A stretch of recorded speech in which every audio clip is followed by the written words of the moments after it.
that don't want what we know out there. How a person can go from really almost nothing to becoming a millionaire by owning rental properties. He would always buy these flip houses, and I just remember thinking, this guy is crazy. Why would he buy that house? In the past decade, there's been a huge surge in the peer-to-peer short-term rental market. Become an insider.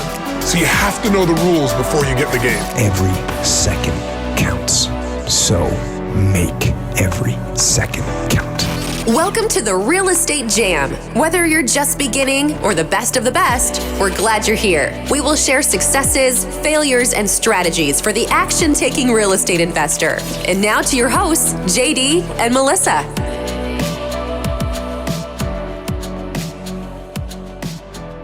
Hi guys, welcome to the Real Estate Jam podcast. I'm JD with my beautiful and lovely, talented co-host, Me. Melissa. How are you, Melissa? Great, thanks. How are you? I'm doing okay. Good. Good. So we are deep into our Christmas vacation, and we're probably going to make this the last podcast of the year so everyone can enjoy time with their family. But today, what did we want to talk about, Melissa? I think we want to talk about goals because that's what we're going to be working on when we get back from vacation after Christmas and the New Year.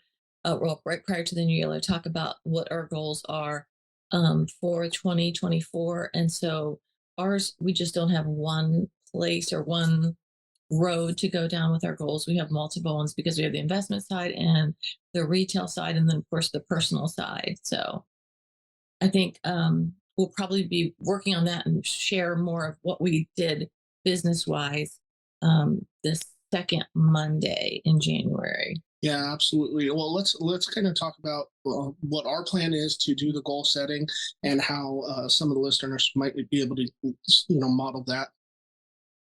Yeah, you talked about that. Oh, well, we planned for right after New Year's to finalize everything, but in the meantime, for about the last 2.5 weeks, we've been slowly looking at the results of this past year and looking at what the actions were that got us there and what are the actions that we're going to need to become a better business in the next year. And so we like to break it down per company that we have. So like Melissa said, the investment company, the retail side, the personal side, all three of those need their own time dedicated to them to review everything that's happened last year, identifying the mistakes, and then start planning the goals going into the new year. Obviously, we want them to be smart goals. Also, that stop go. Oh yeah, red light, green light. Yeah. So we are going to be implementing a lot of that. We're going to, make sure that your goal is something that is clearly defined and that everybody on your team is going in the same direction with those goals. We are going to lay them out for each company, each quarter. And then during the quarter throughout the year, we're going to be able to look at them and say, hey, where do we need to go to move into this direction? Just having the goals, I don't think is enough. But when we design a plan to execute the goals, we do a lot better. And so we're going to be doing that. Now, as far as the red light, green light, stop and go stuff, Melissa was talking about that. A lot of that has to do with costs. If you are purchasing something where that's marketing, employees, time, facilities, you need to make sure that as you purchase it, that it's doing what you want it to do. If not, you don't get to purchase more of it, because throwing cash at a problem in your business, while it might solve it for the quick or short term, it exaggerates problems in the long term. Yeah, for sure.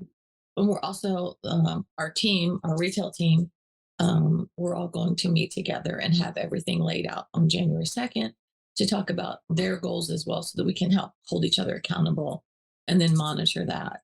Yeah, because if you're the only one that knows your goals and you don't put them out there, then there's nobody except for you to hold yourself accountable. And if you're anything like me, it is really, really beneficial to have somebody else help you stay accountable to your goals. Sure.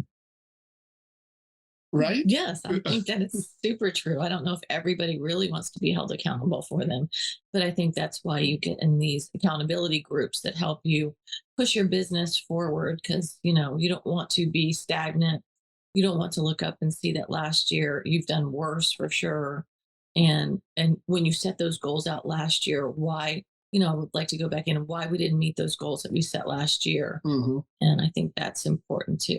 Yeah, if you're not analyzing the results, once you have the year's worth of data, then you're not going to be able to make changes Right. to move in the right direction in the next year. So that's what we're going to be doing over the next couple of weeks, so that we can hit the ground running in 2024. And we encourage you guys to do that so much. It's so super important. Yeah, definitely is. Okay, Melissa, what was your favorite thing business wise this year? Oh gosh. I guess closing on the 3 properties at Margaritaville, because that was just, those were almost 4 million a piece. And so that was probably the biggest Yeah, accomplishment for me. Yeah. that was a good accomplishment. What was the worst? Wow. I wasn't prepared to talk about this. Um, Probably just some of the deals that I had to come out of pocket from my commission on to get them closed because of buyers who were super unreasonable in what they thought should happen on like a 20 or 25-year-old house and what they thought the seller should be doing um, to bring it up to, standards of a new build pretty Yeah. much. Yeah, that's tough. So is that a client selection problem, or is that a way that we handled the situation problem? What do you think? Yeah, I think both. And so, of course, I've learned that when people are looking at, I want to get into the beginning of the search for them and explain to them when they say they're looking for these houses about what that means when they're X amount of years old. Yeah, To realistically, I think it fell on me because I wasn't good in getting in front of it and explaining to them. like monitoring the Yes. expectations. Yeah. Like a 25-year-old house is not going to have a clean inspection report. Right, it's just not going to happen. Yeah. Even well, maybe if it was completely gutted and then rebuilt from the ground up, okay, maybe then. But we even see bad stuff on new build builds, yeah. construction, so that's Yeah, no guarantee. sure.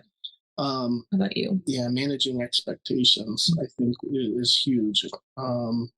Okay, so I didn't know I was going to be answering this question. So the worst thing this year, I think, was a couple of deals that we had spoke to, a couple of sellers that we had spoke to early on and made offers to. There's one that I'm thinking about specifically. We made the offer, of our range, and they declined it and went with somebody else that had an offer in our range that would have been okay. And that deal was probably a $60,000 deal that we missed out on because of $10,000. And so I can't blame the seller for that. It was 100% the way that I was going through our sales process and presenting it. But we had a couple of those close ones. And really, I think the worst one was that one on Newport where there was a hidden lien and they were in pre-foreclosure. And in order to prevent them from losing the house completely, Melissa and I stepped out of our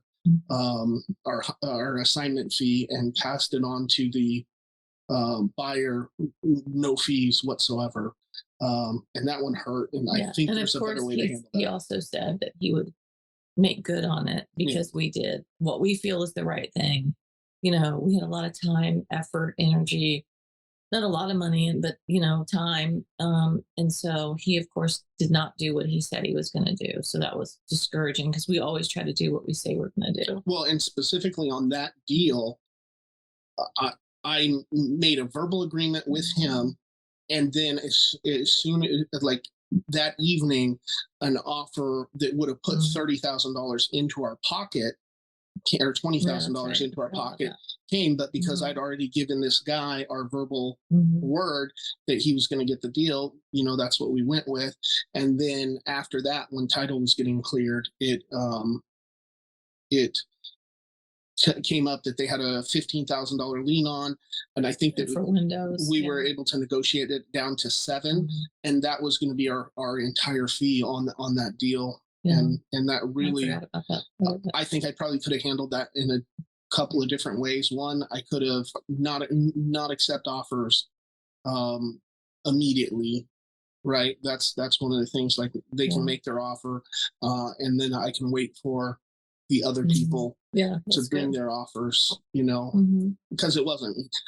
He showed up. And one of the agents showed up to the house. They did their walkthrough at the same time. The agent left. He made his offer. The agent didn't indicate to me that she was interested in it at all. So I just wanted to get it locked up and moved. So I accepted that verbally. I probably shouldn't have done that. Yeah. Yeah. That's a good one, for example. For Yeah. sure. As far as best thing, there's a lot. I think the best thing that we did this year on the investment side was getting switched over to REI Sift fully and running stuff that way. Mhm. That's reduced a lot of expenses for us. Sure. And as far as deal, I think the one that we just did Mhm. on Oak Knoll But that was a year in the making. at least a over year, no, Yeah. more than a year Yeah. in the making for a pretty good assignment fee on that. And so I'd like to do more of those, but just on a quicker timeline next year. For sure. I'm happy with our marketing, the way our marketing is going this year. Our direct mail probate letters are seeing a lot of good results, and we're getting quite a few leads from the properties that have been skip traced with no phone numbers, sending them regular direct Mhm. mail. So I'm happy about all of that. Good call. Um, No, we will see you guys on January 8th. yeah, January Mhm. 8th. It's going to be a great podcast. We'll probably break down our specific Mhm. goals so that everybody can see them. And we hope that you guys are doing the same. Merry Christmas. Merry Christmas. Happy New Year. Bye, guys. Thank you for listening to the Real Estate Jam. We hope you enjoyed today's episode. For more information, check out our website, therealestatejam.com, or find us on Instagram, Facebook, and Twitter at The Real Estate Jam. If you have any questions, feel free to drop us an email at therealestatejam@gmail.com. See you next episode.